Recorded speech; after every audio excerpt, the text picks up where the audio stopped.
Talofa lava, and welcome to Behind the Lava Business Spotlight, where we highlight businesses that are making a difference in our community. I'm your host, Michael Tan, and I'm joined today by my co-host, Spencer. In this segment, we place the person behind the business, giving them a platform to share their unique experiences and connect with a wider audience. So our goal is to promote these businesses and give them the visibility they deserve. So our show today is brought to you by Matai Watches, a luxury timepiece brand that embodies the essence of the Pacific Islands. So whether you're looking for a watch to wear to work or to complement your island style, Matai Watches has got you covered. This is Behind the Lava Business Spotlight. Let's get started. So today we have a very special guest. We have Luavalu Seuvaai. He is the owner of City Guys Delivery in Utah. Welcome, Luavalu. So, Luavalu, could you tell me about your origins, where you're from? All right, thank you. My name is Luavalu Seuvaai. I'm the owner of City Delivery Guys. I'm originally from American Samoa, from the village of Vatia, born and raised there. Just moved into the mainland probably 2012. Currently here in Utah, happily married with 2 kids. Been here in Utah for almost 8 years now. 2 brothers, 1 sister. I have a son and a daughter, and just another boy from the island trying to make it. Yeah. Can you tell us about your business and what services you offer? So the name of the business, it's CD Guys Delivery. So I pretty much delivery whatever people purchase online. So there's a lot of different kind of apps that I can use to look it up, like different load boards. So those load boards, I have to go and either bat or like just take the offer that's already on there. It all depends if I'm already liking the offer that's on the load board, it pays the bills and all that. So I'll take that offer, and then I pretty much, for example, I got an offer at Lowe's. So they said like, go here, pick up Joe's. He purchased a lumber there and stuff. I was like, okay, this is how much it is and everything. And it will tell me how far it is and where is it delivery. And it will tell me details like what should I do when I go there and pick it up, and how should I drop it off as well. So I just go at Lowe's and say, hey, I'm here to pick up for John. I just tell them like what kind of app I'm using. So that way they know like, okay, this guy's from this app. So they look up on their system, say, okay, this is John. Here's the order. So I pick it up, and they already have the address and everything. So I just drove there, drop it off, and then make sure like take a picture, like make sure you have evidence that you drop it off. So that way you can get paid like fully and stuff. Yeah. And I'm not sure if you mentioned the app. What's the name of the apps that you're currently on? So there's a lot of different app I use. So it all depends on the area that you're currently at. Because here in Utah is different from California, Chicago, New York, and all those things. So currently right now in Utah, where I'm using, I usually use Dispatch. It's called Dispatch. I use a lot of Amazon Flex and stuff. So I do use a lot of Point Blank. There's a lot of different like app, like just from like research and stuff, YouTube and all those things. There's a lot of different apps. It just all depends where you currently at and stuff, if that makes sense. Yeah, totally. And when I hear about these delivery apps, I usually think of like, Grubhub or, like DoorDash, things like that. I'm always thinking about food. So, do you specifically deliver like bulk items, construction materials, and are your clients typically like personal people working on personal jobs, or is it like more business based? So, well, that's a funny thing is like, that's how I started. Like I started with like Grubhub, like all those delivery food and stuff. And then when I keep doing my research and all that, like I was like, there's a lot of more opportunity that I can make more money. I just have to find the right app and stuff. Because the Grubhub, like you can deliver for like what 2 miles, you get paid what $6 and stuff, or like less and stuff. Like for me, I gotta be smart. Like I gotta find something like that pays a little more and stuff, but still like the same work and stuff. So a lot of business I deliver is Sharon Williams, like the painting company and stuff. I deliver for Walmart. So it's pretty much, it could be business, it could be like personal people that order and stuff, but mainly it's business to business kind of thing. I try to go on the business to business because that's where the big money is and stuff. So Right on. So, like that being said, so you say you started with Grubhub and things like that.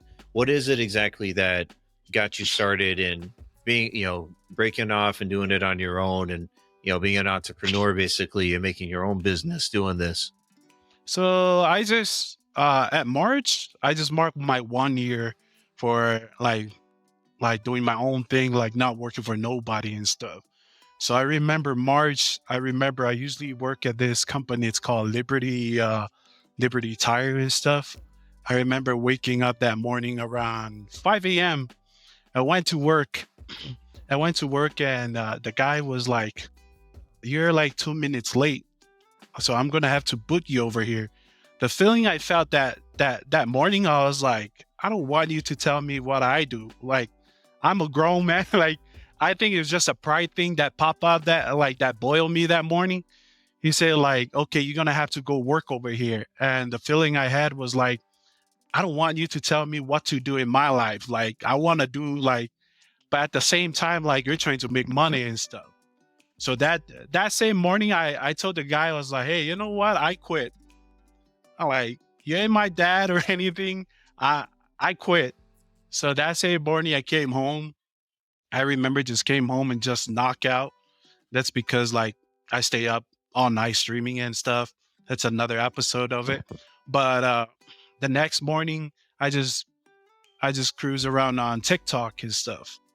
So I just cruise on TikTok, and then I see people like I see that I'm not sure if you guys see this guy. He's known for like delivery for Grubhub and all those like that use the bicycle and stuff. I see that dude like delivering like food and everywhere. I was like, okay, let me try this one then. So I download a couple apps that deliver like just food item first and stuff.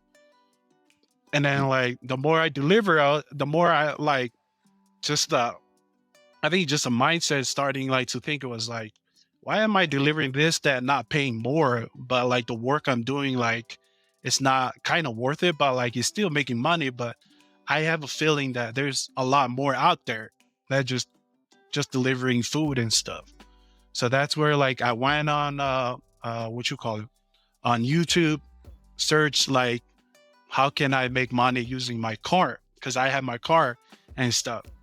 So all these different apps or all these creator and stuff, like they just have a lot of videos and stuff like about different apps and stuff. And that's where like the spark came. I was like, holy smoke, there's a lot of different world out there, like not just like delivering food and stuff, you know?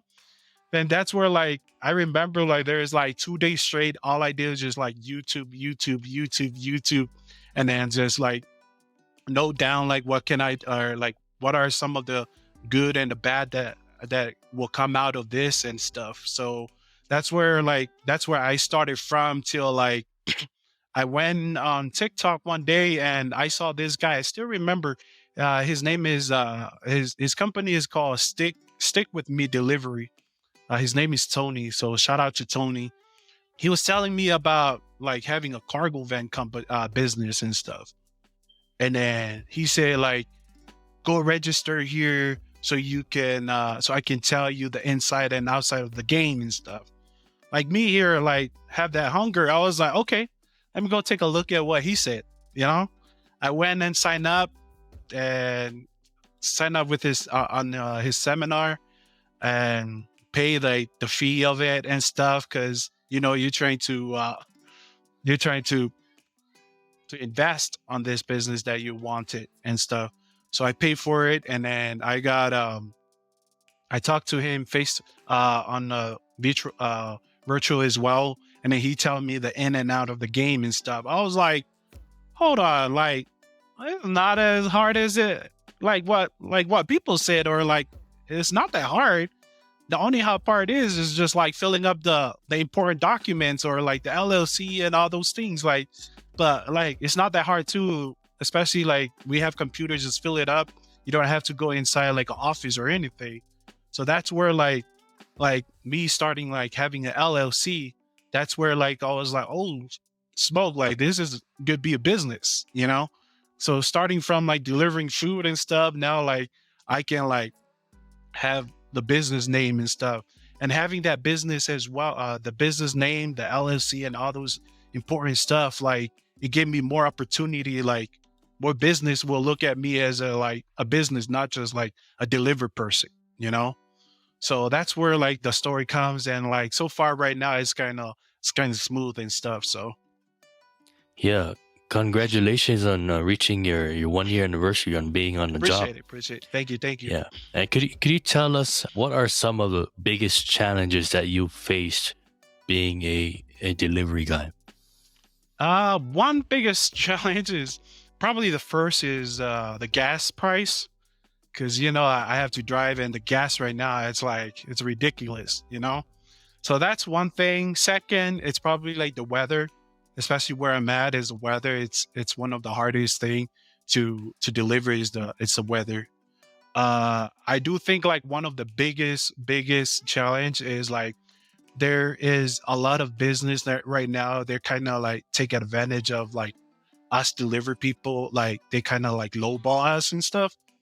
And the bad part is like, if, for example, if you Michael, like one of the person that do what I do, so if I go and put like a bet in and say, hey, let me deliver your stuff for X amount of dollars and X amount of miles, and then like you come a Michael and say, yeah, no, I want it more than stuff. So what the business do, like they kind of say like, okay, this guy said like he can deliver hours in a low ball. So Michael said like, okay, I could do it like lower though. So like I think that was like that's one of the challenge that I face too, is like people just try to lowball, like if the other person is higher, they try to go lower and stuff. But at the same time, like the standard of like the delivery, there's like certain standard, like you have to have at least like $1, and right now is a $1.10 per mile.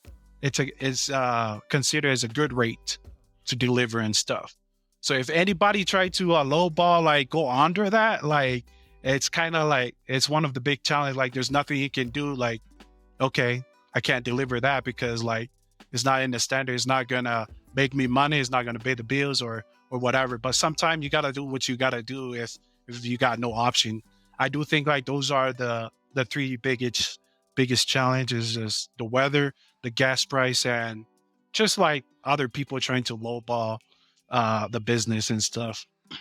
Yeah, that's tricky because it's one of those balances that's hard for businesses to come to. But at the end of the day, like they might be selling themselves short because they don't have a good vision of what it takes to sustain a business. So they can offer those low prices for a lower amount of time, but after a while, they're going to have to raise them or they're going to go out of business too. It's just one of those things where clients need to realize that at some point you get what you pay for. The reason your rates are set at the way they are is because you've learned through trial and error and experience that you've got to net so much per delivery, or else you can't sustain your business to continue providing your services. So I hope clients are aware of that. Yes, But sir. that being said, like how would you say that you measure the success of your business? I think measuring the success is just thinking back where you came from. You came from like nothing to like something, you know? Like I never thought like I'm going to have a LLC under my name. Like I didn't know what a LLC growing up, like, and I think like that measure, like from coming from nothing to something, like it's a big success for me though. Like I said, like just come out with nothing, and that there is something, and hopefully like the near future is going to be like something, you know, not just a something, but the something, you know. But I think that's how I measure so far. It's just where I came from. I'm sure you've done a lot of deliveries, and you probably have like your clients rate you, like they give you a star or something. Could you share with us any client testimonials or any success stories that you've had that's on the back of your head? I do, I do know I do a lot of like deliver for Amazon and stuff. So some people like, so most of the time on the deliver on Amazon, I have to wake up like 3 in the morning, 4 in the morning and stuff. So being a Polynesian guy this big, and you try to deliver something to a customer, they're gonna see like, what is this big dude like doing in front of my business or in front of my house in like 3 to 4 in the morning and stuff. But like they're on the Amazon, they will tell you like the details, what you should do on those deliveries and stuff. So one of the ladies said like, will you please go back to my like the back of the rear door and leave it there and stuff.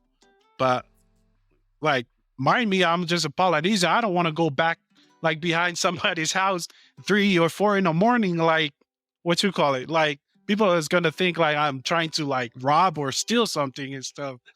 But I'm just trying to just doing my job and stuff. So what I did, I tried to go in the back. I tried to make sure like there's no dog. It's secure first before I go and stuff. So I went in the back, and then like. And good thing, like they have like those security light that pop up and stuff. So it was crazy. Like it popped up and it scares me and stuff. Like it was like a surprise. I was like, holy smoke. And so I talked to the lady I talked to the lady to the camera. Like I was like, hey, I know this is what you told me to do, but I'm doing it exactly. But please, please, please, I'm a Polynesian dude. I don't want you to think like I'm stealing something from you. Here's your package. I'm just putting it right here. So I got it that like I didn't know like it would do something and stuff. So and then she went and left a review on the Amazon, and then Amazon tipped me a little bit after that because of the work I did. I went beyond on it and tried to make it fun at the same time, like not scaring the customer and stuff. So I got paid and I got a good review from it too. So Now that's way cool. So that's awesome to hear. You know, here you are, you saw an opportunity and you built your own business around it. It sounds like you've been pretty successful at it, especially considering you're celebrating being in business for a year. Just out of curiosity, like what kind of community support would you say that you need to help your business thrive? Now that could be your local community, there where you live, where you're operating. It could be your business community, or even like the Polynesian community in general. What kind of community support do you need to help your business survive? I think like first thing, I wanted to because right now I don't have any social media. Right now, I think it's I just have to do it my part in order for the community to see and for them to support. And I feel like the only way they support is to see exactly like I just have to give them the vision through like a social media and stuff. So I hope like when I put my social media up, like they will hit me up and say, hey, come deliver this for this amount, and I'll just help out pretty much and stuff. So I think is I just have to do my part in order for them to help out, and that comes down with a social media site. So that way they can word of mouth to people, like they can share like the social media. Hey, this friend of mine can do deliver if you guys have to deliver. So I strongly think like I have to do that in order for them to able to help me, because I do think like I really have a good community that's super supportive. I do think like I have a lot of families and friends are super supportive and stuff.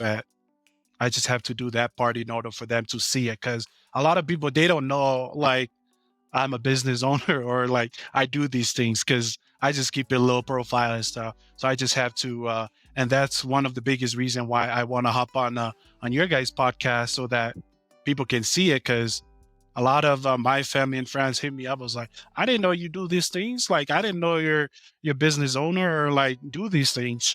So I think I just have to do that side of part of me. It's the social media and stuff.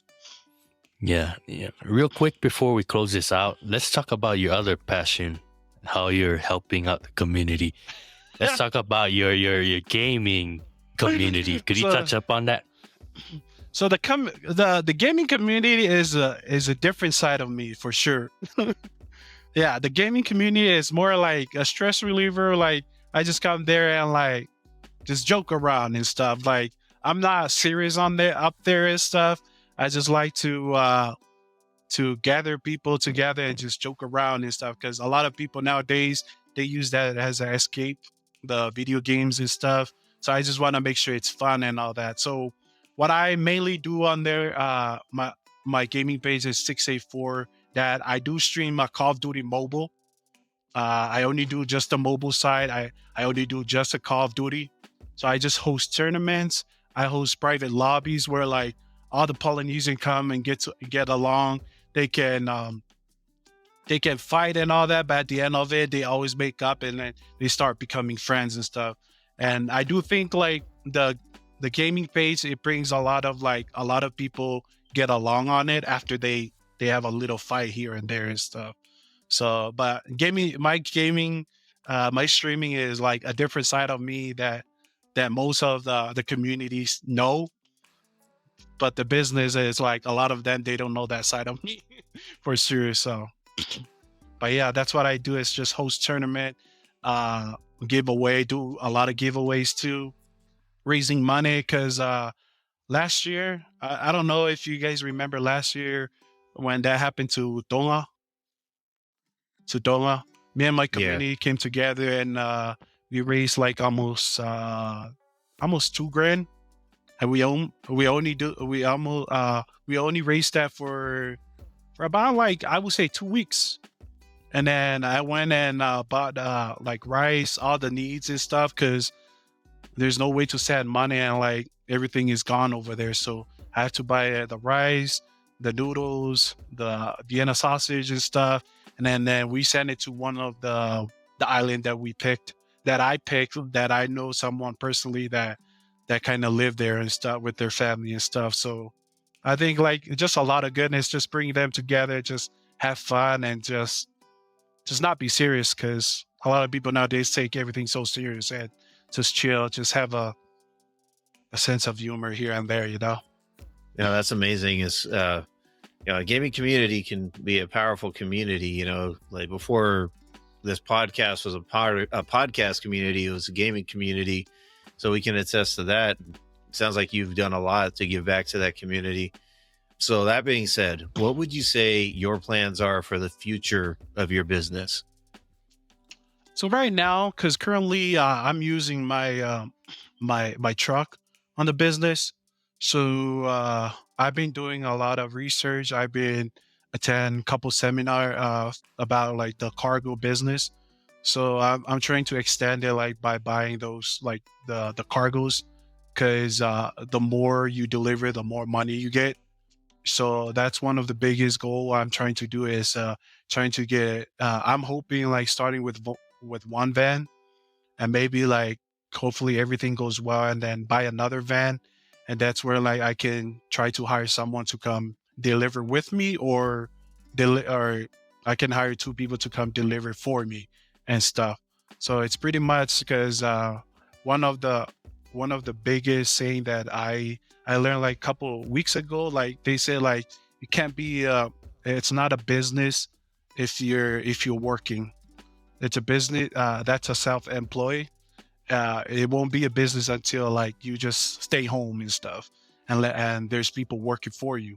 So that's pretty much the goal, is like have people working for me, and then like hopefully extend it more than just 2 van or from there and stuff. But you just gotta start small, just 1 van, and stuff.